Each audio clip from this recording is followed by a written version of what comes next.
లాగా వస్తున్నారు. చూడండి, ఇగో సముద్రం లాగా చూసారు మాల సింహగర్జన ఎంత విజయవంతంగా నడుస్తుందో చూడండి ఒకసారి. మాలల్లారా చూడండి, మన ఐక్యత ఇదే రోజు మనం చాటుకునేది. ఈ మాలలని ఈ రోజు విజయవంతం చేసి బాగా వీళ్ళు ఎవరైతే వ్యతిరేకంగా మాలలకు వ్యతిరేకంగా పార్టీలు ఉన్నాయో వాళ్ళకు బుద్ధి చెప్పి రాబోయే ఎలక్షన్ లో ప్రతి ఎమ్మెల్యే సీటును మనం గెలుచుకొని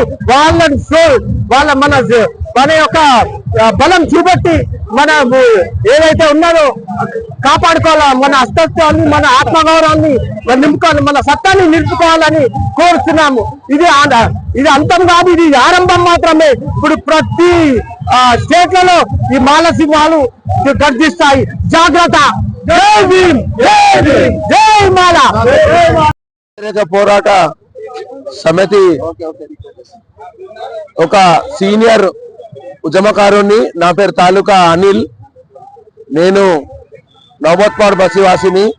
మరియు మేము నవబత్పాడు బస్సు పరంగా బైక్ ర్యాలీగా మేము పరేడ్ గ్రౌండ్ లో మేము అక్కడ నిర్వహిస్తున్నటువంటి మాలల సింహగర్జన కార్యక్రమానికి బయలుదేరుతున్నాము.